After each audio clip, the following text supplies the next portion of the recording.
Soul Disco exclusive. Unheard, unreleased, untold stories behind the music.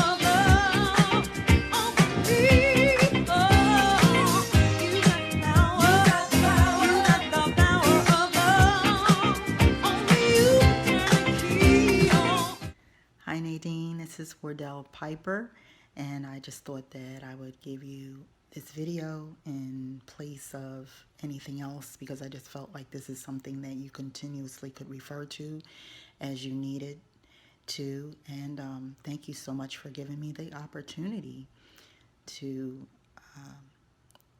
have this interview with you and Soul Magazine. And I want to say hello to everybody in Germany and all over the world who is affiliated with Soul Magazine in some way, fashion or another. So here goes. I'm going to attempt to answer these questions that you have presented me with. Where was I born? Albany, New York. How come you start? How did I start with my musical career? When I was 5 years old, my mother started me. My mother Lois started myself and my three siblings, Dee, Charlita, and Glenn.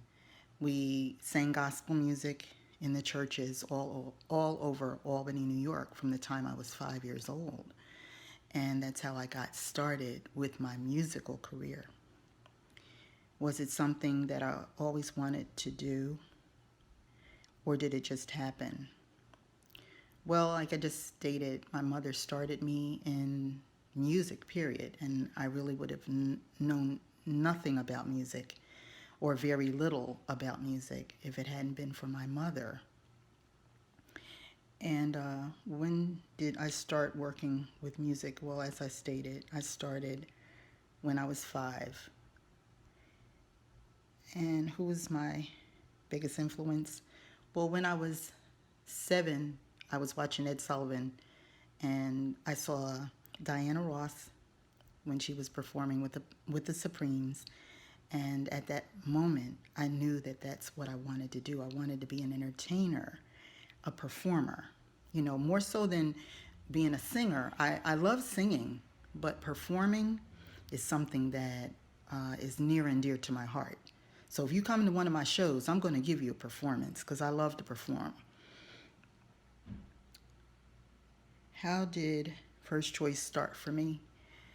When I was in junior high school, I had moved from Albany, New York to Philadelphia. I met Rochelle Fleming when we were both in 9th grade at Roberts Vaux Junior High School.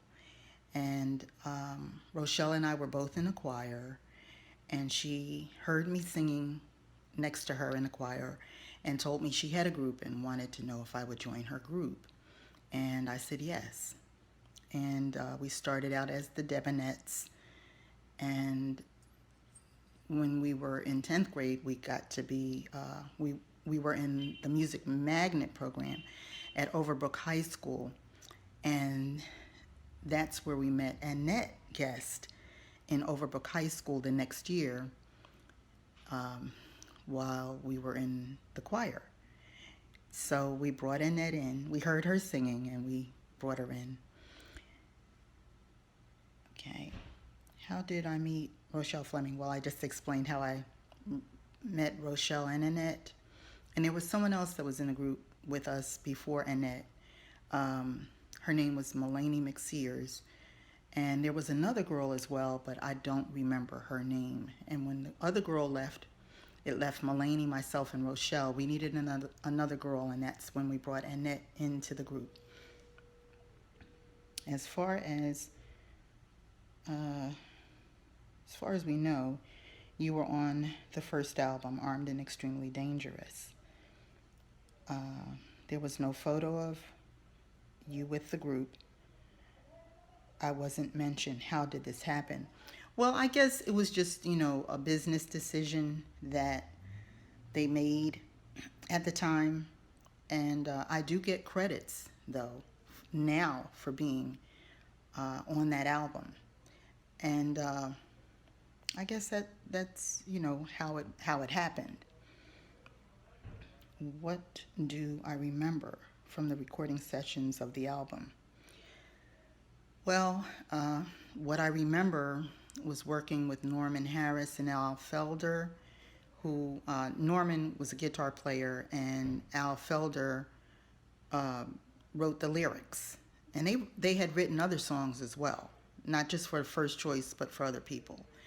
And they were really renowned in the industry. And I remember when we went in the studio at Sigma Sound in 1971, it was a great experience. It was an awesome experience. And the four of us were in the studio at the time, myself, Rochelle, Annette, and Mulaney.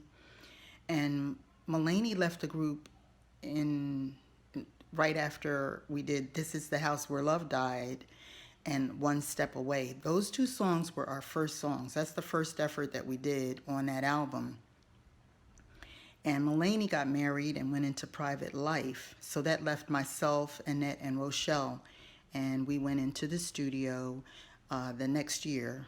I believe it was 1972. And we did Armed and Extremely Dangerous in the studio. And the rest is history. After that, I exited the group. My concerns were, I love harmonizing, I love doing backup, but that's not solely what I wanted to do. And I had made that very clear when I joined the group, initially with Rochelle and Mulaney, and before Annette came into the group. So, moving forward, I just felt like that wasn't really what I wanted to continue to do as far as just doing backup with the group. So, because we had also, myself, Rochelle, and Annette, we were in a gospel group in Overbrook High School called the Overbrook Singers, and all of us had leads with the Overbrook Singers as well. So, that was just something that, I felt in my spirit that, it was just time for me to, possibly make my exit before any pictures or anything like that was taken, so that no one would know that I was ever in the group. I never anticipated that any of this would come out. But of course, yeah, things come out later on. So that's pretty much what happened. Of course, I went on and became a single artist, and my name, Wardell Piper, is synonymous with my single artist career more so than what I did with First Choice, because as you stated, many people never even knew that I was with the group. Okay, and I wasn't mentioned. Okay, how did that? All right, what do you remember from the record session? Okay, I answered that too. Could you describe what song you wanted to record for the record? Wow. I think I may have answered most of that. What I did on the records were This Is the House Where Love Died, One Step Away, which was the B-side of This Is the House Where Love Died, and Armed and Extremely Dangerous. Okay, and what did I do between when I left the group in 1973, and what did I do between 73 and 78? I was performing. I did Club Harlem in Atlantic City. I did Quantico, Virginia for the military. I did a lot of different, private um appearances as, Yvonne Piper. I was going under my middle name, Yvonne Piper. And that was pretty much what I was doing. I hadn't done any recordings. 1976, well, I'm sorry, let me go back a little, even before that. I got married in 1974, and I stayed married until I think it was like 76. And then in 76, I worked with MFSB. Got called by Debbie Hawes, who's Bruce Hawes' sister. She and myself and Terry Wells did backup for MFSB in Montreal, Canada. So I got an opportunity to do that with MFSB and Debbie and Terry. And then in 1977, I got the opportunity through one of my friends, Terry Jackson, who was a dancer. She introduced me to Reuben Cross, and she was telling me how they were looking for someone to be the lead singer for an all-female band. So, I said, okay, I'll audition. And, I really didn't think I was going to get the audition, but they liked me and they decided to let me be this front person for this all-female band. Then we had someone to come down from RCA, and RCA, an A&R person, and he didn't really like the concept of an all-female band because at that time, I don't think they were really open for an all-female band at that time. So I went on and, I went on to work with Reuben and John because they decided, well, okay, he didn't like the all-female band concept, but we like Wardell, so we'll work with her. And so that's how I got to do my single artist my first album with Reuben Cross and John Fitch, who had written Shame for Evelyn Champagne King. So I was their first artist that they ever produced. They also produced Carol Douglas later on for Midsong Records as well. So I just wanted to kind of throw that in because a lot of people probably didn't know that about Reuben and John. And let's see what else. Okay, what do I remember about my solo album session? Well, what I remember, we were at Alpha International. It was a recording studio. There were two in Philadelphia at that time that were really well known. And it was Sigma Sound and Alpha International. So what I remember at Alpha International was my mother coming to one of my sessions that I did. When I did the track When You're Lovin', my mother was there, and every time I hear that song, I think about how my mom came to hear me put down my vocals, and that meant a lot to me because she didn't stay long. She just stayed long enough just to see me, do that. And, that means a lot to me because my mother started me out in this industry, with my musical career. Of course, my recording industry started in 1971 with The First Choice, with being a part of the group. But, my mother, if it hadn't been for her, I probably would never have even known anything, like I said before, about being an entertainer or being a singer. I also play an instrument. I play two instruments, actually. And when I was in third grade, at 8 years old, I was playing the clarinet. And at 9 years old, I was playing the piano. I sat down right behind my mother and played by ear before she even sent me to a piano lesson. So I guess I was always maybe musically inclined, but I never really knew that until my mother, she saw it in me and she pushed me. I also wanted to say that I did Captain Boogie and Super Sweet. I remember both.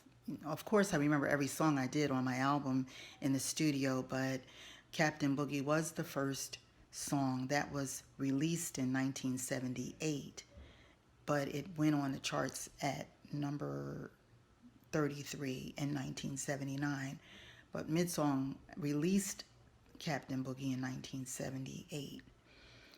And let's see what else. Ruben always worked diligently with me. Uh, we went over and over and over the songs even before we went into the studio. So once we got into the studio, I was ready. I was ready.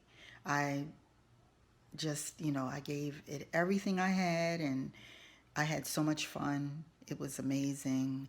My mother was amazed with the technology at that time, as was I. And just watching the engineers and Ruben and John doing what they do. It was amazing, an amazing experience. What was my favorite song from the Wardell Piper album? Wow. Would I be biased if I say I like all my songs? And there was another song that I did that's not on the album, but you can see it on, certain singles that are out there, still out there for sale. How Long was the song I did. It was supposed to have been on the album, but it wasn't on the album. So there's only 5 songs on my first album. But I don't know. I guess my favorite song from the whole album, oh wow, I don't know. I just enjoy doing all of them, really, in all honesty. So maybe you have a favorite. I don't know. Okay. Let's see what else here. Okay. Um, why was there no follow up? Okay. Well, actually, there was a follow up album. It's just that maybe, because Midsong decided just to release Give Me Something Real, which was a remake of Ashford and Simpson's Give Me Something Real. Maybe that's why a lot of people didn't think I did another album. John Davis John from the Monster Orchestra, Davis produced my second album effort, and actually that album, there were many other songs on there. Power of Love, which a lot of you have heard, and Give Me Something Real. There were other songs. Maybe Tonight, It Will Be Right was another song that I did on that album. Anywhere, Tom Moulton has remix on that as well, and a lot of people have never heard it. I know Jay Negron. He's played that many times on his radio show and Crib Radio. So between that and Power of Love, he's played that a lot. So unless you got to hear it on his show, you wouldn't know that I had done other songs. I actually did another album, but they just did not. Midsong did not release my second effort, so that's why it looks like all I did was other songs. Nobody was something that I did also, and Sensual Trash is the B-side to Nobody Can Take You From Me. That was on Prelude Records. That deal I got with Dr. Perry Johnson, who's a radio personality from WDAS FM, and Hope Sullivan, who is the daughter of Reverend Leon Sullivan. He was very active in civil rights and started Opportunity Industrialization Center here in Philadelphia, and he was really, really known for helping to establish the Black community with jobs and trades and opportunities. He was someone that was executive producer of my effort that I did on Prelude. Even before Perry and Hope did this production on me, which was produced by James Batten, who also was the musical director for D Train. Before that, I worked also in the studio, and uh, this was it was supposed to have been released on Polydor Records.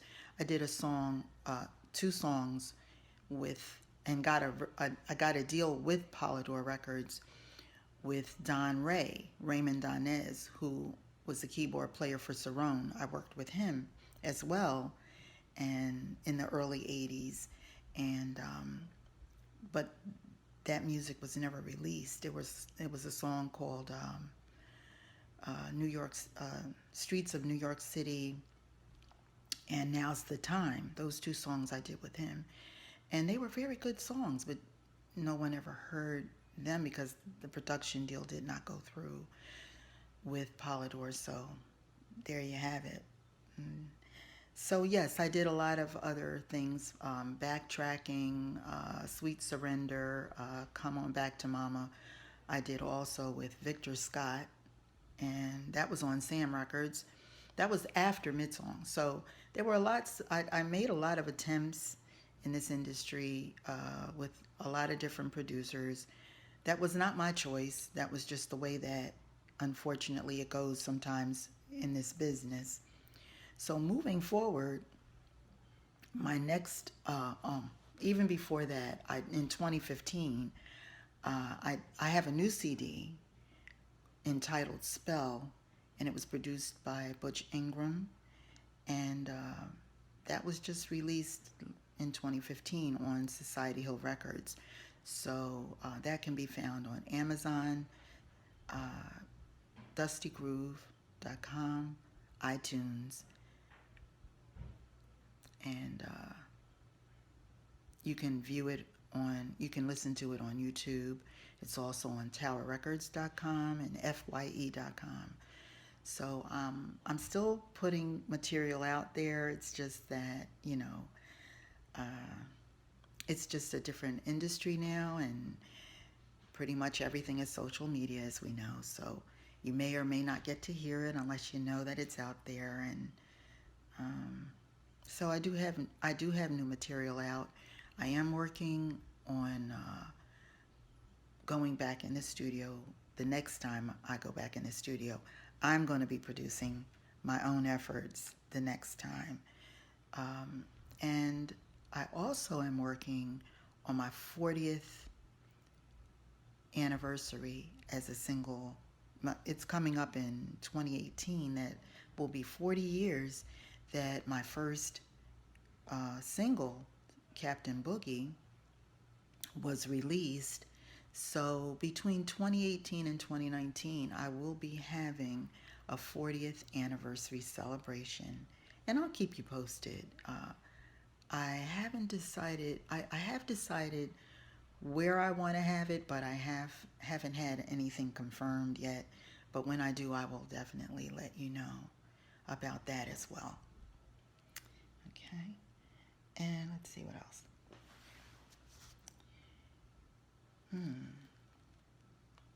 Okay, I talked about my new material, and yes, I did meet a lot of talented people in this industry.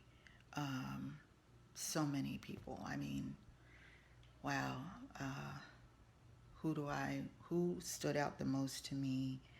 Um, what was my best memory during my years in the business?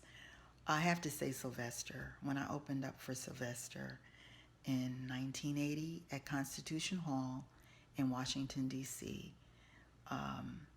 that was such an amazing experience for me. Um, Sylvester was so gracious to me, and afterwards, that's what a picture is. That the picture that it's in the book First Ladies of Disco book by James Arena. The chapter that I have in there, I speak I tell a lot of the different experiences that I had in the biz. And so First Ladies of Disco book by James Arena will tell you a whole lot of of things that I'm unable to probably tell you in this interview, but Sylvester definitely left such an impression on me. Such a nice person, such a wonderful guy. I just really appreciated him wanting me to be on his show. He thanked me after the show. That's what the picture's showing, the conversation that we had. He was thanking me for being on his show, and that will always be something that's near and dear to my heart because I had all his albums, and I was a very big fan of his. So yeah, that definitely is something that I will never ever, and I'll always cherish, and never ever forget. I met Eddie Kendricks. I sat next to him at David Simmons' show in Baltimore in 1983. That was another highlight in my life because Eddie Kendricks told me that he had bought my album when he was in the Caribbean, and I was so surprised that he knew who I was, you know. But so many people I've met in this industry through the years that have given me wonderful compliments. Patti LaBelle gave me a wonderful compliment. Jean Carn. Uh, oh my goodness, there's so many people. When I opened up for um, uh, Frankie Beverly, and when I was going under Yvonne Piper, he gave me a wonderful compliment when I opened up for him at the N-Towner in Philadelphia in 1971. And you know, so many people. I can't think right now of everybody, but I've really been blessed to have, you know, just met so many people, and I'm grateful for that experience. Really grateful for that experience. Okay, anything else that I can think of that I want to tell? Well, I'm writing excerpts now. I have greetings that I've entitled Super Sweet Greetings, and you can find those. Um, I just started with those after writing for 2 years on Patreon, Patreon.com. Patreon.com is where you can find excerpts entitled Super Sweet Greetings by Wardell Piper. And like I stated before, I have some other ideas that I'm going to be coming out with, some other projects, some other um, opportunities that I would like to venture into. I will definitely keep you all posted at Soul Magazine on other efforts that I'm going to be uh, pursuing. So again, I guess that's it. That's about it. I hope I haven't left anything out, but if I do, I can always let you know at another time, whatever that is. Okay, so thank you, Nadine, so very, very, very much. Thank you very much for this opportunity to have this interview with you. I hope I've answered everything. If not, you know, I'll give you the information. You can get in touch with me if I've left anything out or if you need any other information. Don't hesitate to let me know. And again, thank you everybody so much for the love and support, keeping me on your turntables all these years. And I hope that there's more to come with regards to my recordings and my performances. And if you know of anyone in your area that is looking to book Wardell Piper for a show, please let me know. Please let Soul Magazine know. Let anybody know, please. Thank you very much. And I really appreciate all of you. Love you. Mwah. Love you all. Bye-bye.